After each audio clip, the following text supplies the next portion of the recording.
Senator Urquhart. Thank you, Mr Deputy President. Well, isn't it nice when those on the opposite recognise that we've done something? This bill is a rehashed version of an old bill that Malcolm Turnbull brought to the lower house last year, a bill that was defeated. Not only is this bill a rehash of a failed bill, but it has had to be amended to reflect the hard work of this Gillard Labor government. The amended bill says to Australians that the Gillard Labor government is getting on with governing this country.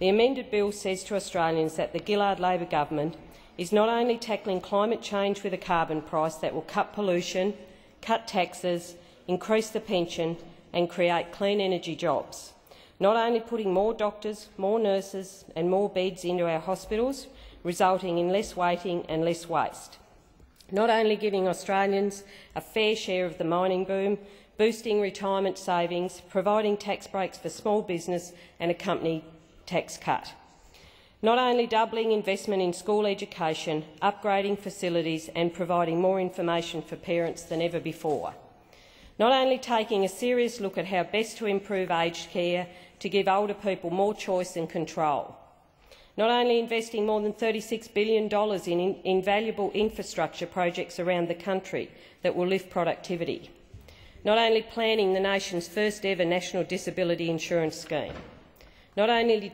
delivering $5.8 billion to flood-affected regions across the country, not only seeing the passage of 185 bills through the House of Representatives and 138 through this parliament, which is more than the Howard government in the same amount of time. But this Gillard Labor government is serious about providing financial transparency on the national broadband network through the release of the corporate plan on the 20th of December last year, and that this corporate plan, which of course was being prepared regardless of this bill, is sufficient to cover the Coalition's demands for a business case for the national broadband network, sufficient for them to remove half of this stunt bill. However, those opposite continue to make half-baked, semi-serious demands for a full cost-benefit analysis into the national broadband network, when they know as well as we do that it isn't necessary. This is obvious because those opposite seem to think that while highly competent, the Productivity Commission could prepare a cost-benefit analysis of the national broadband network by the 1st of February 2012. That is 4.5 months away from now. 4.5 months from now, so far less than that from royal assent and commencement.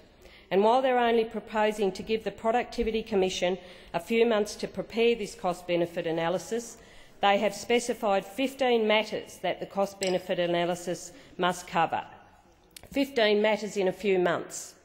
And add to that, and just like the next private member's bill that will be heard in this place, the Leader of the Opposition has admitted that even if the result was unequivocally in favour of the Gillard Labor government's policy, he wouldn't listen to it anyway. No doubt they'd seek to tarnish the reputations of the telecommunications experts, just like they do with climate scientists and economists in regards to the need to tackle climate change.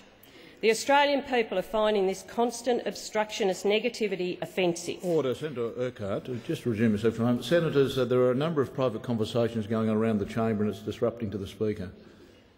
Thank you. Sorry, Senator Urquhart, please continue. Deputy President, we have one morning a week to set aside for private members' bills, and those opposite consider it appropriate to move stunt bills that they know don't have achievable goals, that they know will be defeated. For the sake of what? To give me a chance to stand here and tell you how silly you look. No, it is because they are about cheap, short-term stunts.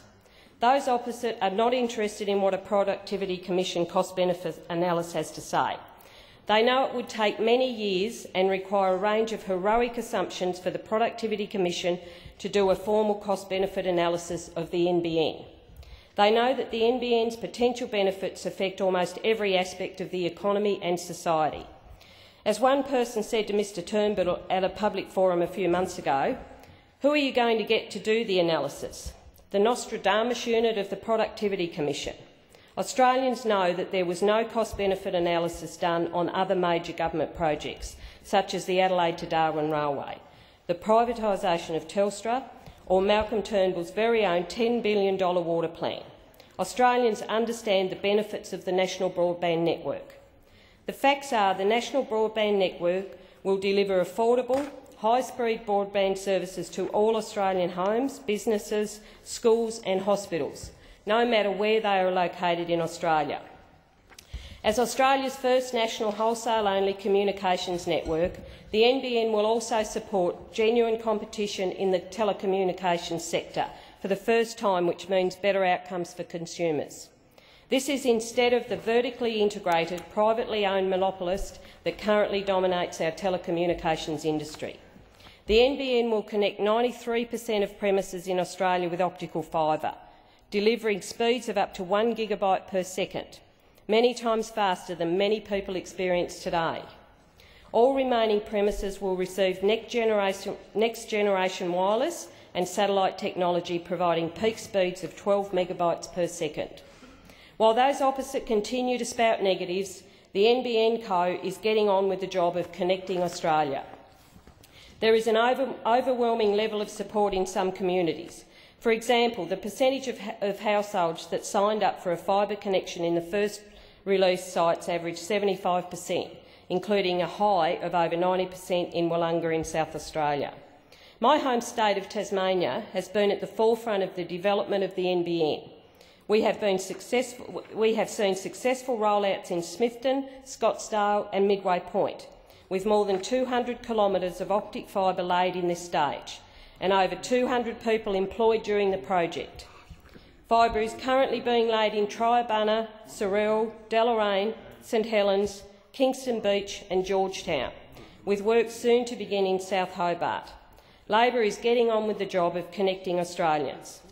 Tasmania has traditionally had lower education achievement levels than other states, but with the NBN, educators like Skills Tasmania have been able to start providing better online resources to help teachers and vocational education trainers in schools across the state incorporate e-learning into their teaching. One major barrier to this final resource has been the restricted internet bandwidth faced by many Tasmanians, which results in the types of information students and teachers can view being limited by how patient they are or how long they can wait for resources to download to their computers. This is hardly an effective classroom environment. We need to encourage all Australians to continue to upskill, and there should not be a false barrier that isolates remotely located students. The NBN, where all Australians will have access to bandwidth of at least 12 megabytes per second, will allow classroom discussions and teacher professional development to be conducted remotely but in real time. Add to this the exciting video-based opportunities for learning, where students will not be simply sent one package of learning materials in the post at the beginning of a semester, but be able to quickly receive materials over the internet that will be far more engaging and potentially more up-to-date. The days of downloading files, installing software and worrying about compatibility will be in the past, thanks to the NBN. With the NBN, people will be able to log on to virtual machines where their applications, such as courses, are hosted completely separately from the material they have at home. It will transform the way in which Australians teach learn. Remote diagnosis over high-definition video conferencing is a healthcare benefit of the NBN that will save the Australian government money and save Australians in regional areas who are battling an illness the stress of having to travel long distances to get to best specialist advice and monitoring like those in the cities. Federal Labor's plans to allow Medicare rebates for these sorts of services will be built on these technological possibilities. The NBN will assist with overcoming the tyranny of distance for work, improving people's ability to telework from home, sometimes which allows greater workplace flexibility. Workplace flexibility that doesn't result in lower wages, in reduced penalty rates and worsened conditions as those opposite continue to purport.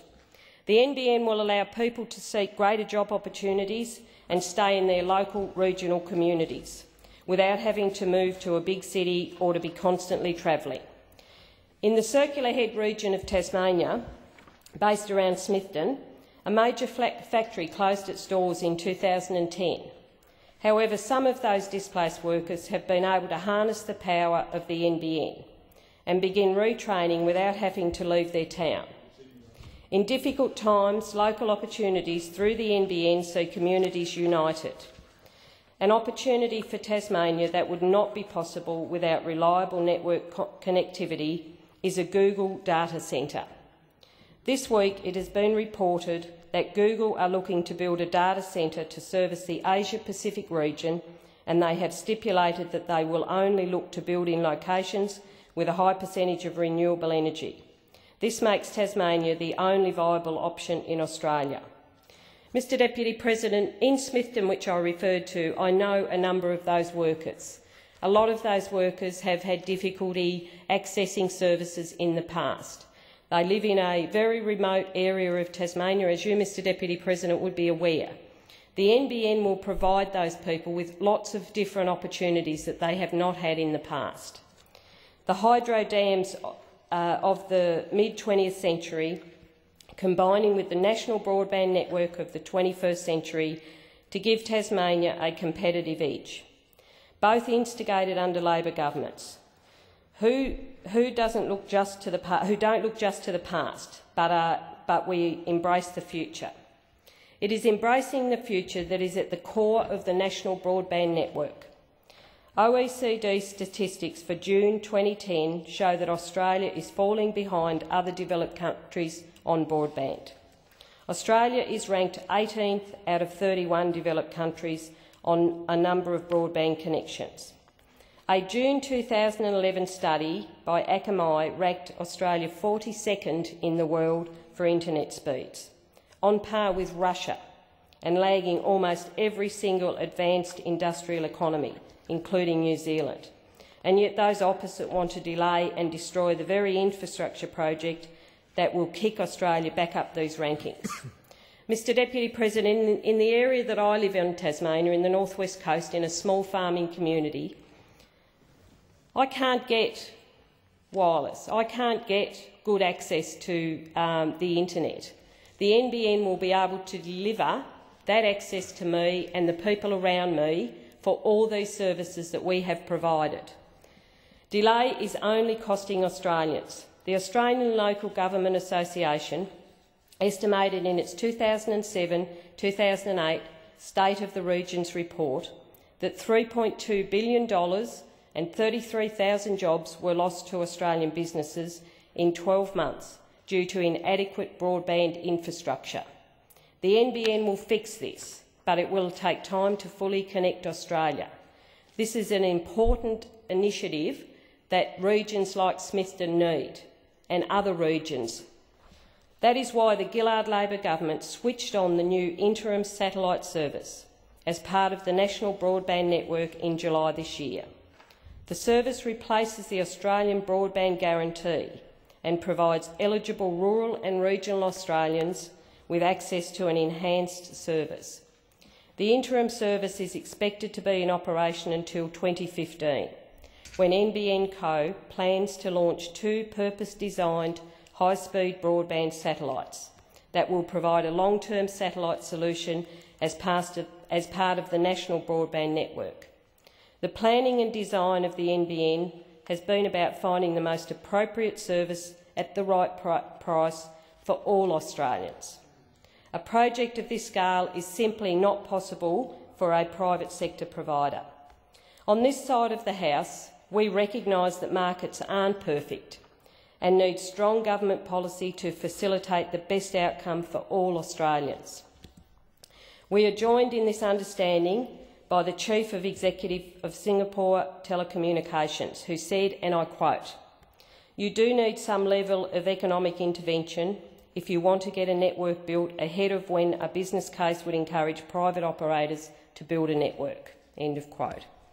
Furthermore, the UN Broadband Commission report for 2011 provides strong support for Australia's commitment in rolling out the NBN and promoting the benefits of the digital economy in relation to education, teleworking and smart energy management. Most importantly, the report states, to optimise the benefits to society, broadband should be coordinated on a countrywide basis, promoting facilities-based competition and with policies encouraging service providers to offer access on fair market terms. Efforts should be coordinated across all sectors of industry administration and the economy, according to the report. Further, developing isolated projects or piecemeal, duplicated networks is not only efficient, it delays provision of infrastructure that is becoming as crucial in the modern world as roads or electricity supplies. The Gillard Labor government and worldwide leaders in the telecommunications industry recognise the role of government investment in the rollout of broadband networks. We understand that a purely commercial perspective would not be able to take account of the service benefits which are to follow. The Gillard Labor government recognises that the NBN is an investment in our nature's future. That investment in our nature's future is also an investment in our children's future and our grandchildren's future. This is the importance of this NBN network for the future of not only our economy, but to the lives of the people that are coming after us. The corporate plan shows a return on investment of over 7%. And we know that the Greenhill-Caliburn report that the assumptions underlying revenue and cost projections in the NBN Co corporate plan are reasonable. The Greenhill-Caliburn report concludes that NBN Co's corporate plan is what it would expect to see from an Australian blue-chip company, with the corporate plan providing the level of detail and analytical framework that would be expected from a large listed public entity. As recognised by Greenhill-Caliburn and those opposite through their amendment to this bill, NBN Co's corporate plan shows the NBN will provide all Australians with world-class broadband on a financially viable basis at affordable prices. The corporate plan shows taxpayers will get their investment back with a return. The NBN will provide a rate of return significantly higher than the government bond rate, and all Australians will gain access to this world-class network. The National Broadband Network is another reform in Labor's every building suite of successful reforms that are about making that better place for our grandchildren and our children that I spoke about earlier. This bill is a continuation of the monotonous negativity from those opposite who seek to delay and destroy one of the most valuable infrastructure projects in this nation's history. For what? Because time and time again they seek to put their short-term political advantage ahead of the long-term interests of this nation. The NBN, as I outlined earlier, is a very important structure in this country. For those people in Smithton, and I'll go back to them again because I know them very well, the ability for them to access and have a fast broadband system is going to change their whole outlook on life. When you're faced with a closure such as the factory where they worked, your prospects of employment in your particular region are very, very limited. And that's what happened to the people at that factory. 200 of them were made redundant. The NBN and its provision in Smithton has provided those people with some opportunities that if that wasn't there they would not have had. They've got access to fast broadband. They've got access to better medical provisions through the use of the NBN. They've got better opportunities for their children to access education. Those are the things that the NBN will deliver to the people in that, not only the community of Smithton, but in all those other communities. The communities like Triabunna, a very isolated community on the east coast of Tasmania, which is at this stage currently going through some closures of industry there.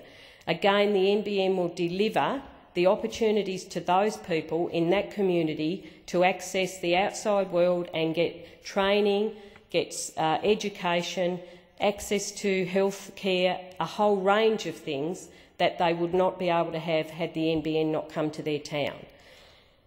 This is a very important reform.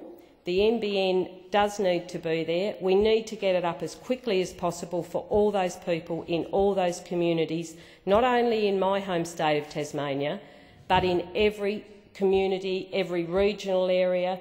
Even in the cities we need it, but in the regional areas where people, because of the tyranny of distance, because of the availability of services and access to those services, We need the NBN there for them to be able to have the same opportunities as what their cousins in the cities have today.